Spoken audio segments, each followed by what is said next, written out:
We got Daniel, Cooper, and Brett, the Avengers of Web3. Is that what you guys call yourselves? How do you guys introduce yourselves? What is this? Just my great friends out here, you know? Friends, companions, compadres. Compadres, companions. That's Yeah, a new I can't word, accept companions. I Avengers. like it. I like it. Guys, I'm excited to have the three of you on. We got a lot to celebrate. First thing to celebrate is we have a trio. The first time a trio has been on. You guys have been on the podcast separately, but never all together. So that's one thing. Second thing is, Daniel, congratulations, which we'll talk about in a minute. We have a lot to celebrate on your end of the spectrum that Cooper and Brett sort of, all three of you play a big role in it. So I think a good place to start is quickly, who are you guys individually? Because those who don't know you, it's always great to get a brief. So Cooper, start with a quick intro, Brett, and then Daniel, and then we'll kick it off. Cool. Hey guys, I'm Cooper. I'm the founder of a firm called Coop Records. We're investing in early stage, next generation music companies. I'm a big collector in the space, advocate for artists, and just excited to be here with the legends that are on stage with us tonight. Legendary. Brett, take it away. Hey guys, I'm Brett, and I'm a co-founder and managing partner of Palm Tree Crew Crypto, investing in the early stage creator economy space, and a longtime collector and founder in the space as well. And last but not least, the man himself, Daniel Allan. Who are you, man? Yeah, I'm Daniel. Thanks for having me. I make beats and DJ and have been dropping music NFTs for almost 2 years now. I think the first one was end of March of 2021. So let's call it like right at the 2-year mark. Wow. Congratulations. I'm really excited to have the three of you guys on. We have a lot to talk about with a short period of time over here. So I want to figure out, how should we kick this off? Like, I don't want to pop it myself. Daniel, can you go ahead and talk about it? What are we celebrating here today? Yeah, it's pretty crazy to like say it out loud, I guess publicly for the first time. I mean, right now it just feels like it's us, but I know this is going to be like in the broader like world in a couple days when we announce it, or by the time this comes out. But with Cooper and Brett co-leading the round, I raised $1 million. And it's the first time that I'm kind of treating an artist project as a company. And the whole point of it is for me to like broaden the horizons of my project, both on the Web3 side and the Web2 side, and just find an interesting alternative to like the record label model that has existed for so long. Wow. 1 milli. That's a big deal. I have yet to see another artist raise $1 milli to support their creative endeavors. And I want to start by saying congratulations. Brett, Cooper, congratulations to you guys as well. It's a lot to dive into. I remember seeing that first Mirror crowdfund campaign roll out and the big sort of PR moment that came behind your brand and your music career in Web3, and to see how far you've come all the way till today to celebrate a raise.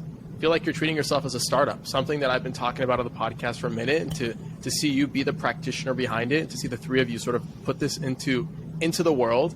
I'm excited to see what comes out of it. Cooper, Brett, how are you guys feeling? I'd love to get first your perspective, Cooper. Yeah, I mean, it's a long time coming. You know, I've been friends with Daniel for the better half of 2 or 3 years now, and it's really just all been accumulation of all the work he's put in to date. You know, Daniel's extremely hardworking and disciplined. I think it takes a very specific type of person to be able to execute on something like this. And, you know, as Coop Records speaking here, we're just excited to keep supporting Daniel's career. You know, we've been collecting his NFTs since day one. We believe that there's an extremely high potential for his ceiling in the future. And I think that this round is really just going to unlock a lot of new avenues for him to expand his career. So we're just excited to support and see what happens. Brett, how are you feeling about the whole thing? Yeah, I mean, I think this point is it's a testament to how powerful music NFTs are. I mean, I originally met Daniel by collecting one of his songs, one of his music NFTs.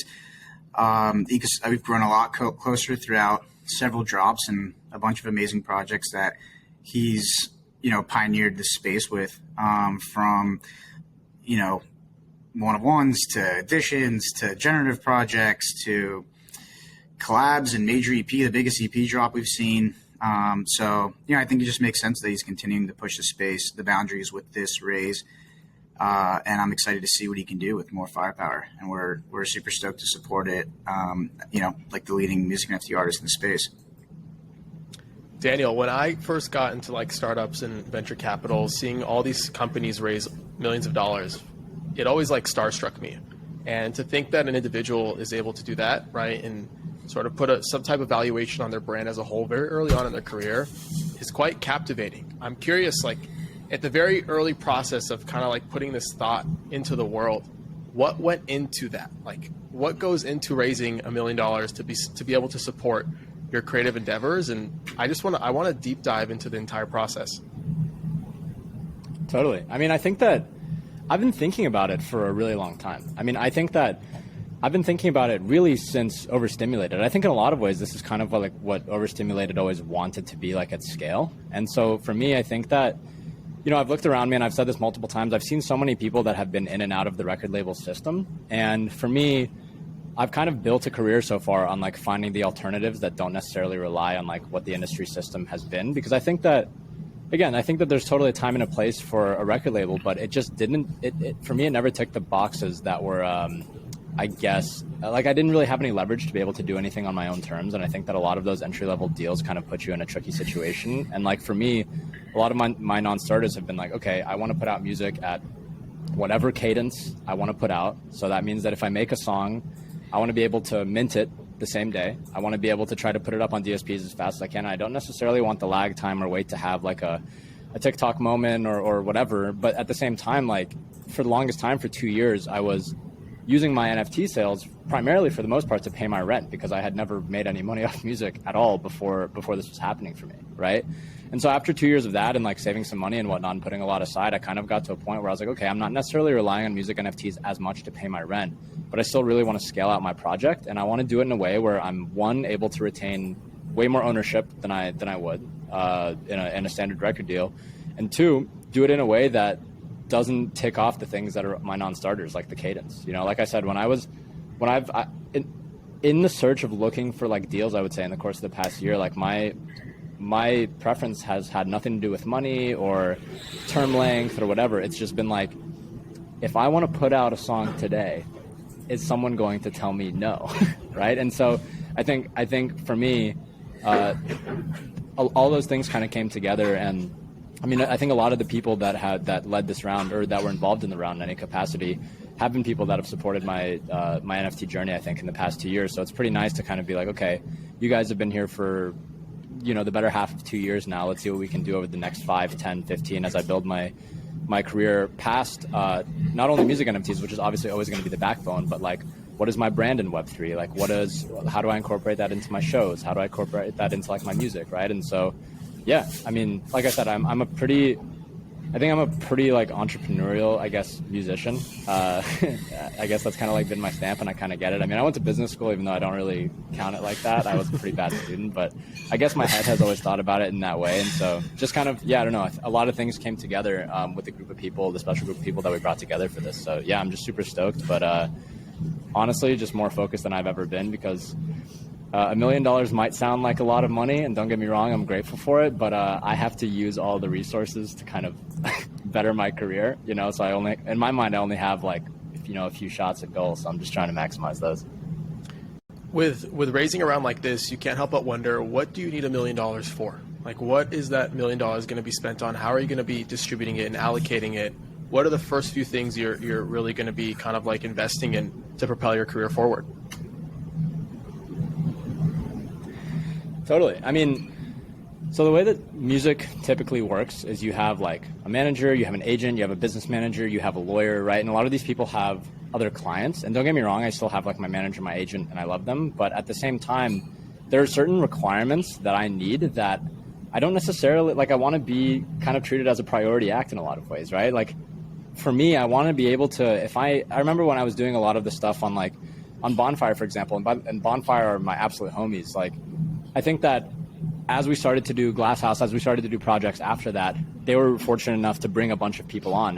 But one of the things that I missed, and this isn't Bonfire in particular, this is just like working with people in particular, is I really wanted to be able to have some sort of like a focus that's like, hey, I really want to be able to build this out with one person. I want to be able to individualize the experience. And obviously, as all these companies are scaling, you know, I would do the same thing. You know, I would be trying to diversify my client base, be working with as many people as possible. And for me, as an artist who's kind of treating myself as the CEO of a company, I need to have employees that are going to help me whenever I need stuff, right? And so that goes from everything from marketing, reach, audience, like having someone that's full-time on my social media team, having someone that's a full-time or at least a part-time developer when I have very specific asks for projects that I'm putting together. Like if I'm doing a generative project, like I could ask a bunch of people who are working on so many things at once, or I could hire someone for like a 3 to 6 month time horizon to help build out a website for me, to help build out the, whatever contract work that I need. And so like for me, it kind of, a lot of the money is really buying me flexibility and attention, So that's kind of, I think, what my goals are, is just like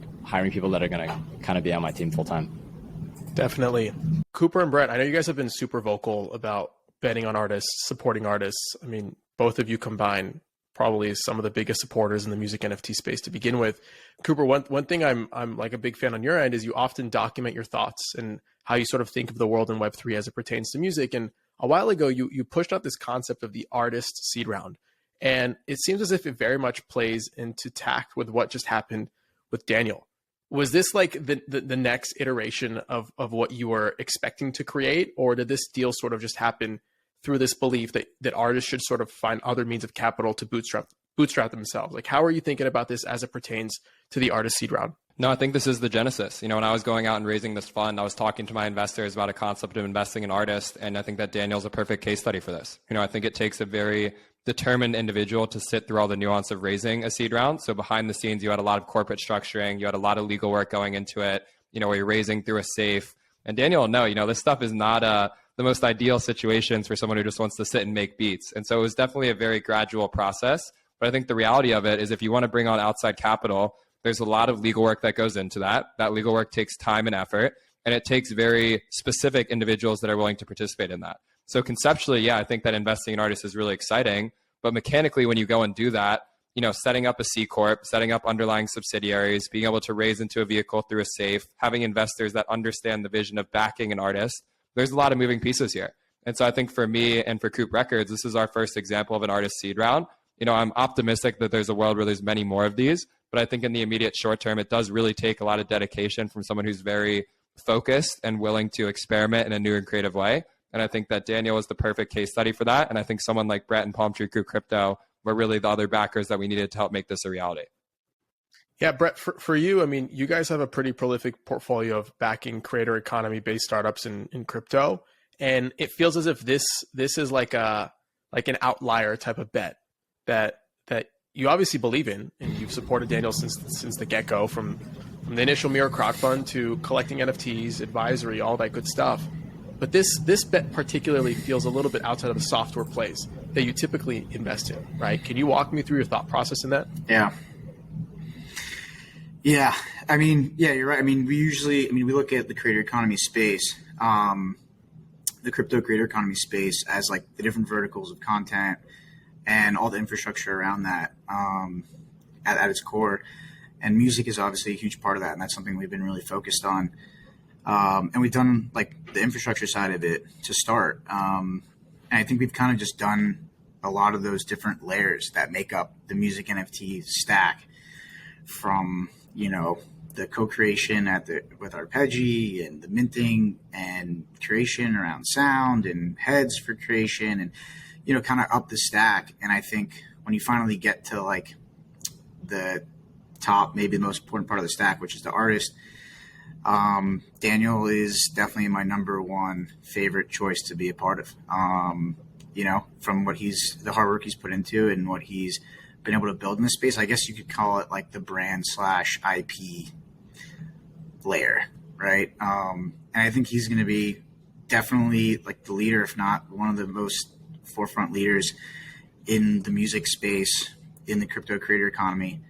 So it does fit in with the thesis for sure. We don't like normally just go for, creator after creator, brand after brand, but it definitely fits in to the whole stack. And I think really, like, as a individual collector, I've been collecting Daniel for a long time and have continued to, kind of keep my ownership. I think about in like buying music NFTs very similar to how I think about running the fund, and I have maintained like a significant ownership of the outstanding music NFTs that Daniel's put out.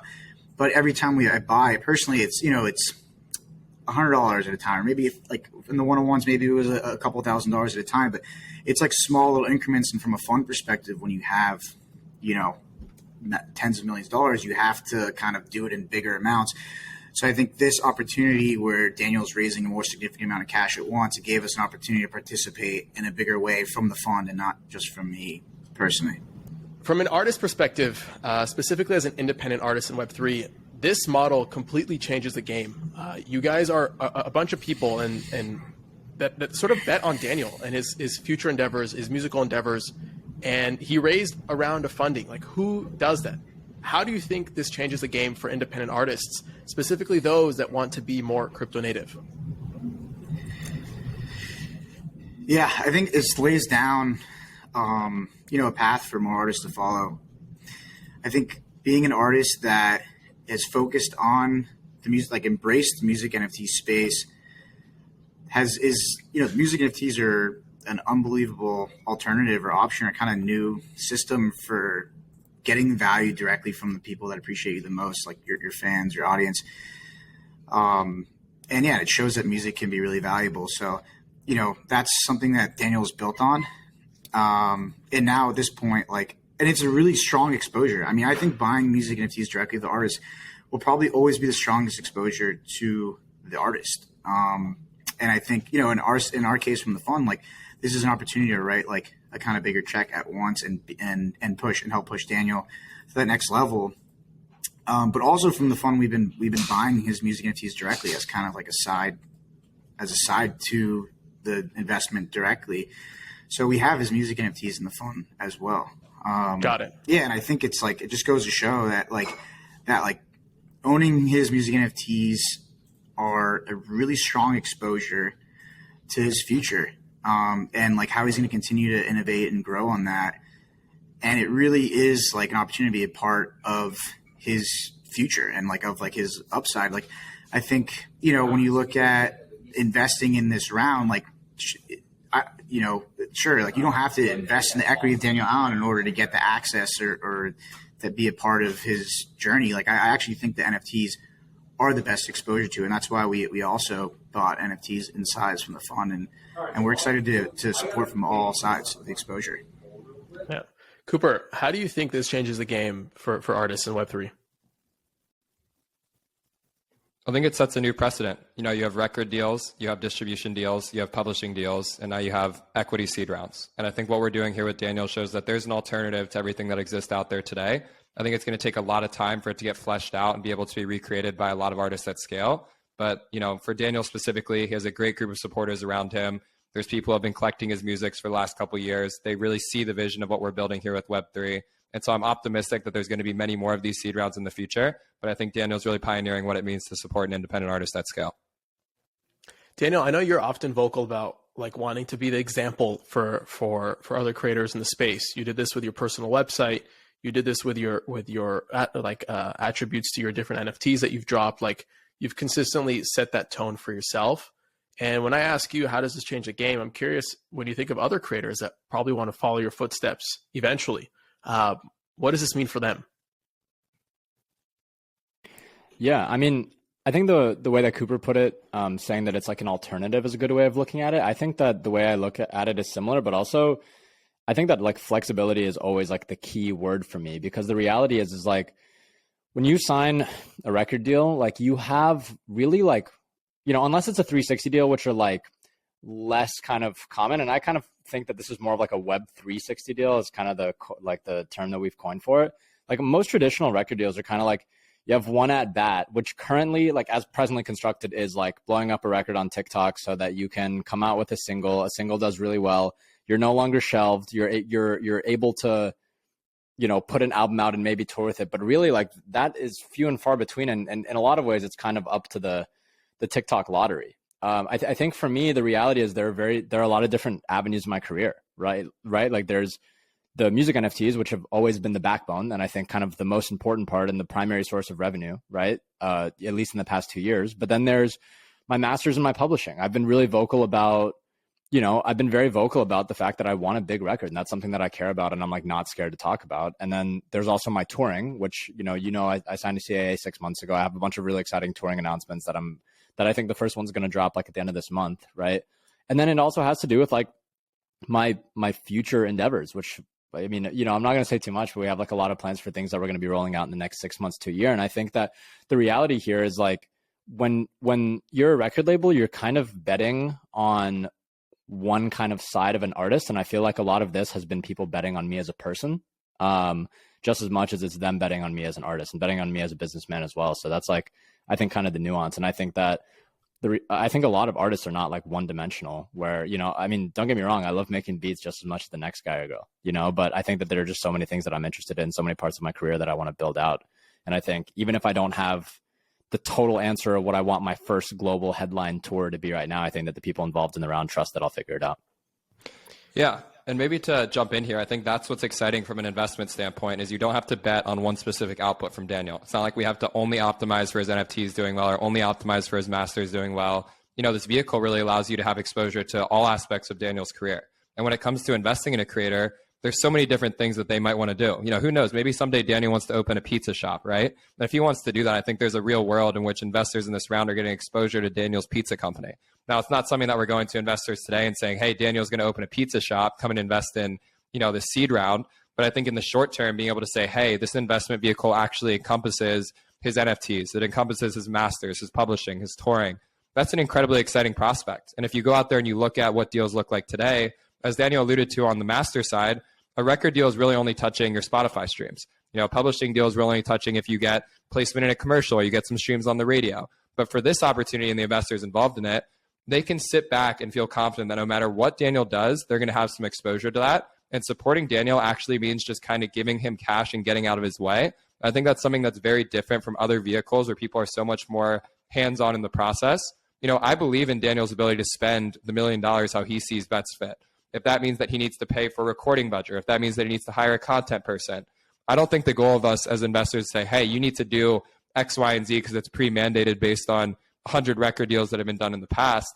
This is creative ground for him to really explore what that means. And I think to his point earlier, Daniel bringing on a couple full-time employees to be able to help him scale up his content, to be able to think about things like getting more placements, more press, more opportunities on the touring side, having street teams and more presence in college atmospheres. I think all those doors are kind of open and enabled by this.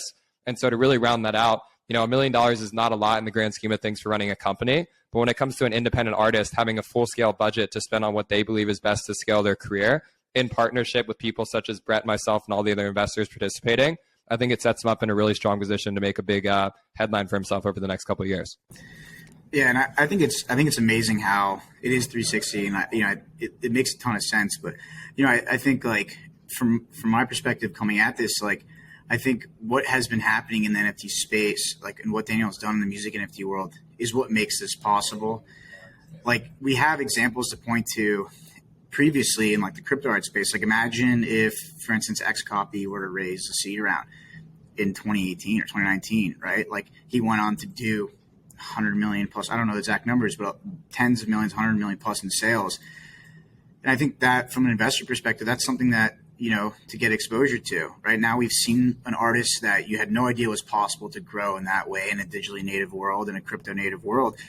You can do it. And now we think it can happen with music, or not think, we're very confident it can happen in music. And Daniel's that person we want to bet on to make it happen. And we can get exposure to that, right? And I think you get exposure to that from the NFTs directly as well. And I think, and the money is also, I think, a big part of those resources that's really helpful is to create natively in the Web3 space with more collaborations, working with more partners, building out more of the stuff yourself that can interact with, like the same way that other Web3 companies are partnering and releasing on this protocol or doing creation with this app, et cetera. It's like, it's just to have the resources to even keep track of everything going on in Web3, all the partnership opportunities, all the collaboration opportunities, where to drop, how to drop. There's like Web3 manager, Web3 aspects that I think take a lot of work, and it's a lot for one person to take on himself. So I'm excited for Daniel to use the money to bring on some more help to build even more so natively in the Web3 space, in addition to all the different aspects that make being a musician so much fun. I think it's one thing to recognize, sure, $1 million is not a lot of money for a company. And we see people specifically in Web3 raise 3 million over here, 10 million over here, 25 million. Like we brush this off like it's no big deal. It's become a norm in our environment. But the reality is it's still very difficult to deploy $1 million if you've never done something like this before. And it's very difficult to deploy in a way where it's efficient and calculated and you mitigate risk along the way. And I feel like it opens up a whole new profile of things to consider than if you were to just take a standard record deal, right? Like you've literally opened, like you are treating yourself as a startup, and like, and respectfully said, like you have to treat yourself as someone who's generating cash flow, right? You have to think about your operations. You have to think about all these things that a traditional company would sort of like consider when they're raising funds and taking their day-to-day of their business and into their own hands. And it's I don't know if it's for everyone. Like I want to think that it's like, it's one of these models where it's an alternative model 100%, but I don't know if everybody can withstand the responsibility that comes with this. Do you guys have any thoughts around that? Yeah, I mean, that's why for me, I purposefully decided to like still have traditional mechanisms and barriers in place, like having a manager and an agent, right? Because a lot of my life right now, is going to be, like making beats and doing the things that I'm really good at. And, I remember when I was like starting off like early in the music industry, and I'm obviously still so early in my career, but I remember like I was really looking for record deals to be able to pay my rent for a little bit of a time. And I remember like, I would get these marketing budgets thrown at me, and I remember having those conversations like, hey, how are we spending this? Like where is this going to go? And like some of the conversations were just like, yeah, man, that's on you, like whatever you want to do, and so for me, that's why I kind of have these barriers in place, or I have these people on my team still, is because, my manager she's been in music for a little bit and has touched like a lot of different aspects of it. It's kind of just like, it's kind of been a catch-22 where it's like, oh, well, like I have these broad ideas for what I want to do. But then the question is always like, okay, but we need money for these ideas. But then to get money for the ideas, you have to sign a record deal. And if you're in a record deal, you can't execute as freely on those ideas, so it kind of became this very interesting, like catch-22 situation. And so having the guardrails in place of having people who have a little bit more experience than me, and especially like Phil and Jonathan, my agents on the touring side, who have, Phil has the Chainsmokers. He's been doing this stuff for like a really long time. And he's also like very involved in Web3 as well. Has definitely been, a place of like, hey, what are we thinking about this? Should I spend this much money on a tour? Should I spend this much money like on ad spend, whatever it is, so that's why I've tried to keep it a little bit traditionally intact as well.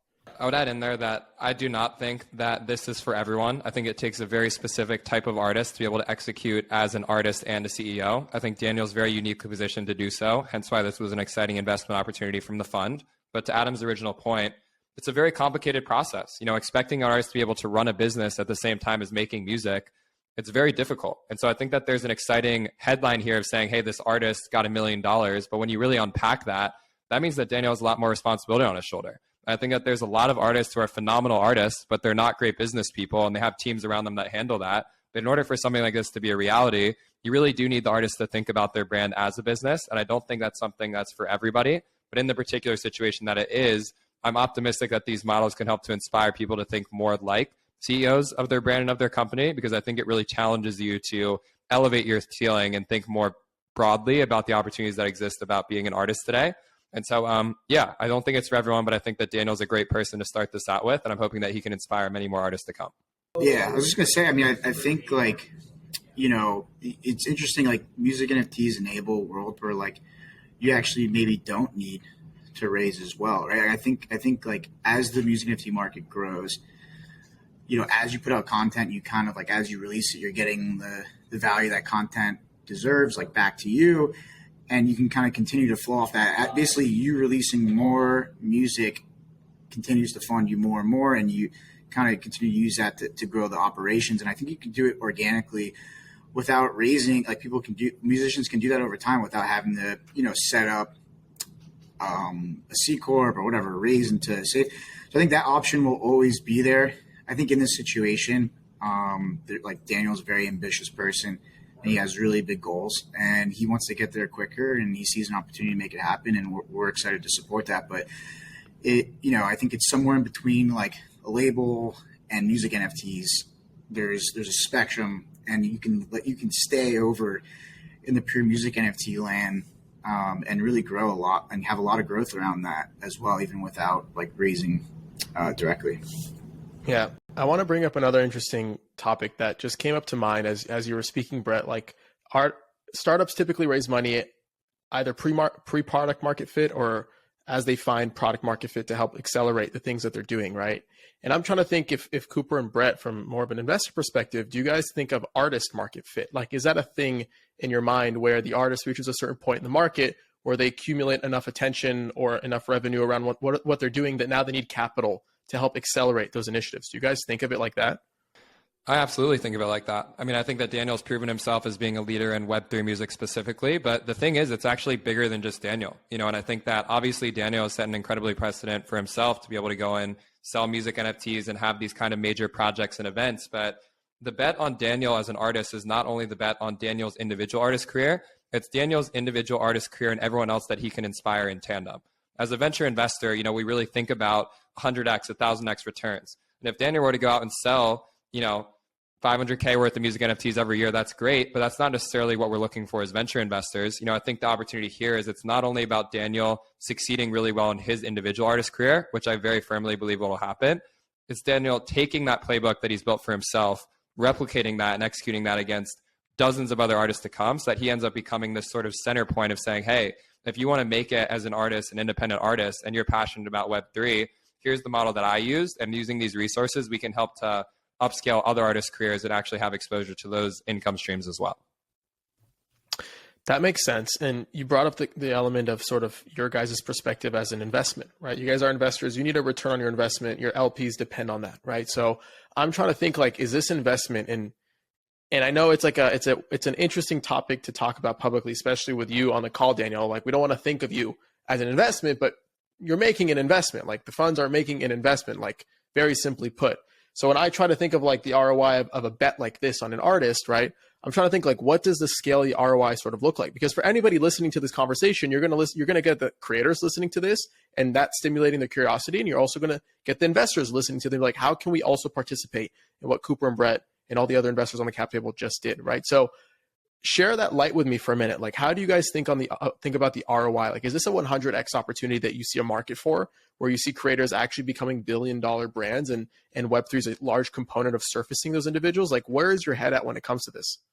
Yeah, I mean, I think that from the valuation that Daniel, like, if you think about it from a brand, like IP perspective of Daniel as an artist and the potential that he can, I think just from my perspective, just exclusively what he has the ability to do to grow in the music NFT space. I mean, we see music NFTs like, we saw CryptoArt go from virtually nothing, did like 50K in volume in 2018 to in 2021 doing billions, right? And like, that is where I see the music NFT space going. And if that's where that world is going, who are the leaders in the music NFT space? How much of that volume are they going to be able to do? Potentially a significant amount, and really stir that volume number up. So I see, you know, this as a leading brand, a leading IP, like Daniel Allan, as someone that is like one of the most forefront artists in this space, and has the ability to like basically, you know, be a good amount of that volume, like a real amount. So yeah, in that situation, it's like, okay, what's the valuation that we're coming in at now? And like, what would a valuable IP in that area look like? And there definitely, from where it raised, there definitely is that 100x potential. So yeah, we're excited about it just from that angle alone, and let alone, I know there's a lot of ambitions around tying the sort of Web2 music, Web3 worlds, and I think those things are just going to add to it a lot in increased ways. But from my perspective, we're pretty crypto native, and even just that side alone is enough for us to be really stoked about the opportunity. Cooper, what do you think? I think there are already billion-dollar creators that are out there today. You know, on the artist side, we could use an example like Jay-Z, right? Jay-Z has had an extremely prominent career as an artist. His masters are worth hundreds of millions of dollars, and he's the owner of Roc Nation. And so if you think about that from an investment perspective, what would it look like to have exposure to Jay-Z's masters and all of Roc Nation's masters? Now you add in this new component of Web3 and NFTs, and you're just adding another layer on top of that. You have all of these artists that have gone on to start fashion brands or start different clothing lines or whatever it might be. And I think all those opportunities are on the table. So even just looking at something like, you know, the sale of catalog, you're seeing 10, 50, $100 million catalog sales left and right all the time now.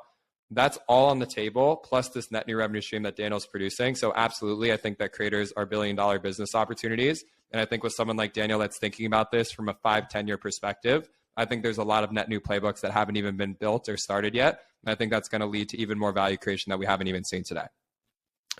I love it. It's such a good visual indicator to sort of think about how big this could be, Cooper, because when you bring up the Jay-Z example, like, that's a fantastic example to think about all the other businesses that Jay-Z sort of created that are under his umbrella as a brand, and the value that accrues to each of them because of his name and because of his network and because of his music and everything that he's done.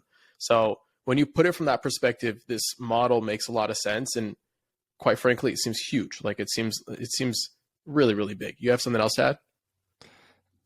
Yeah, Daniel, I think it'd be interesting if you told the story about Roger Federer. You know, you're a big tennis guy, and I think that story you told me about him as a creator and some of the business trades that he made was pretty legendary. So I don't know if you're interested in telling that story, but I think it's an interesting backdrop here. Yeah. That's funny because I'm trying to get Cooper more into tennis. Brett is already into tennis via Palm Tree crew and friends and whatnot. So I was giving Cooper a little bit of a tennis lesson. So Roger Federer, for anyone who has not played tennis, he is the GOAT. Like technically speaking, even though Djokovic will have like more slams, Federer is the like tennis playing GOAT, and it's not even a question. But outside of that, he's also the GOAT because of some of the business moves that he's don't shake your head like that. Bro. He's the GOAT. It's just we could talk about it offline. I'll win the argument. But he's also made like a lot of great business venture decisions like throughout the course of his career. So like for the longest time, he was with Nike.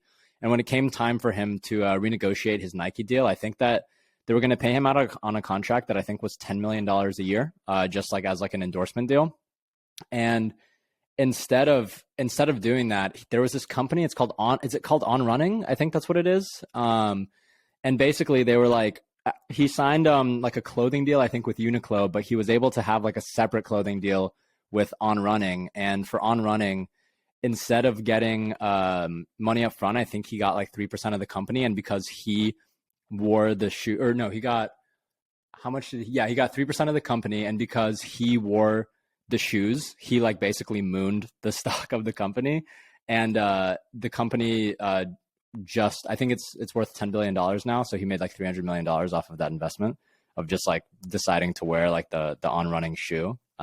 So yeah, good little analogy. The reason I want to tell that story is because A, Federer is goated. That's an incredible story. But B, when we think about investing in artists, I think a lot of the times we stop at what we see on the surface, right? We stop at buying Daniel's NFT. How many streams did he get on Spotify? How many tickets did he sell on tour? What I'm personally excited about is with Web3, there's net new ownership mechanics here. If you're producing and creating value for these networks, you can capture that value, whether it's in the form of equity on a cap table or governance tokens. You know, the bet on Daniel is not only the bet on his individual assets, it's actually his ability to create new business opportunities. You know, I think there's a very real world in which Daniel has equity across a lot of these Web3 companies. I think that he's capturing ownership in the form of retroactive airdrops and different things that these platforms are launching. And so what I want to highlight here is that, again, going into the 360 exposure deal, it's not only the music, you know, it's Daniel's ability to create value across many different revenue streams. And I think when you add all those different variables into the equation, the case for $1 billion Daniel Allan economy is not just saying he needs to sell $1 billion worth of music NFTs. There's many different buckets that in aggregate are going to become valuable. And as investors, I think that the opportunity is to really make sure you have exposure to all those different instruments that are on the table. We talked earlier in the conversation, like the different options artists have when it comes to getting capital, whether it be a record deal, doing something like this, crowdfunding, whatever it may be. And I can't help but wonder that this model's like, we've seen instances of this model kind of like accrue across other creators outside of Web3 music. And my question for you guys is, assuming this gets adopted, more investors love this concept, more creators love this concept, they want to start raising equity rounds instead of taking record deals. Eventually, record deals expire to some extent, right? They have like limited terms in over a period of time. Either revenue gets accrued or whatever it may be, and the deal ends, right? And the artist and the label go their separate ways. What is the equivalent of that here? Let's say an artist doesn't like the people on their cap table, and technically they're kind of tied to them for good unless they buy them out at some point, right? Like, how are you guys thinking about the removal process? Because I can only imagine the questions going through people's head as they potentially want to replicate something that you guys just did, right? So I'm trying to get all corners of the spectrum here.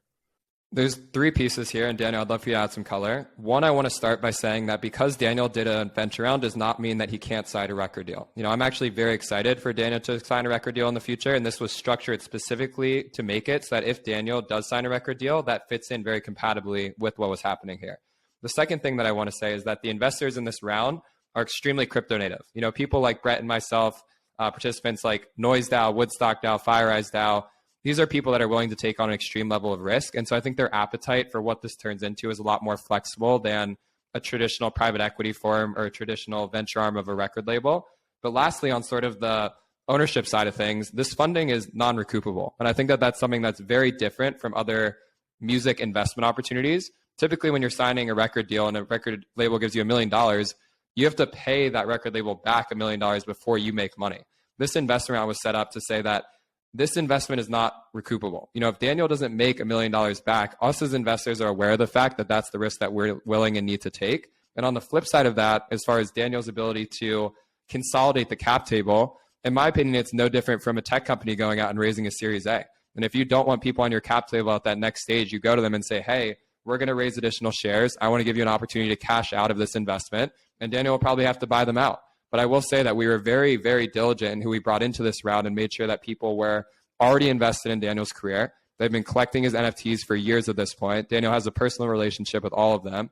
And as far as the sort of downside protection here, this was not like it was touted to everyone who holds one Daniel Allan music NFT, or even more than that, that's residually interested in music at large. This was a very selective round with individuals who are very determined and focused on this sector at large. And so I think that makes for a cap table that feels very flexible to Daniel's part and allows him to be very versatile as an artist. And really, like, in this situation, I mean, Daniel's still like the biggest owner by far. Like, he's very much so in control.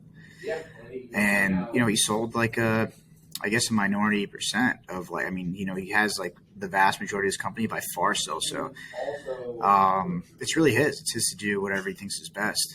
It's not up to us. We can't tell him what to do. All we can do is just help guide. Yeah, I think when we were talking about the stress and the pressure that comes from being an artist and treating yourself as a business comes with who you have on your cap table. And Brett and Cooper, you guys have so much experience in this, investing into different rounds, whether it be leading rounds, angeling in rounds, and seeing companies either demolish, get into arguments, shit hits the fan somewhere, right? And a lot of how things get handled depends on who's on your cap table, who you're working with, and the people that come together around something at the end of the day. So I think having a very curated cap table and a group of people around you that bet on you is very much a contributor to what the success of this could look like down the line, especially giving you, Daniel, your creative and your creative abilities to do whatever the hell you want and to make your vision come to life. Yeah. And one thing I'll say real quick is, to be honest, in a lot of ways, it really is just putting a formal stamp on something that's been going on for years. Like a lot of the people that are in this round, I mean, I would say like almost all of them are people that have already expressed their belief in me by purchasing my music NFTs and being a part of the way in. I remember Adam, Doug Ellie from NoiseDAO, after this, who's also involved in the round, both from Noise and as an angel.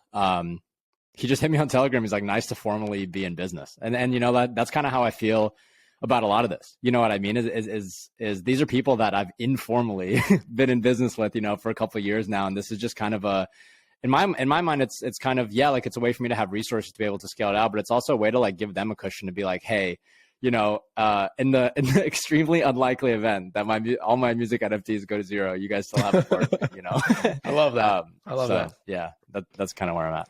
I'll add in there too that it's funny because from an investor perspective, I think that where investors are contributing here is actually very funny to me. My relationship with Daniel is basically, he makes a song and then I tell him to mint it the same day that it drops. And Daniel's the one checking me to be like, we have to follow this strategy. Spotify, you need 6 weeks, all this stuff. And I'm like, fuck the strategy. I was like, we're in a net new business here. Drop the song the same day. And so I think it's just funny to hear about investor expectations from the standpoint of treat this as a very long form project. Treat this as a 2 to 3 year blueprint.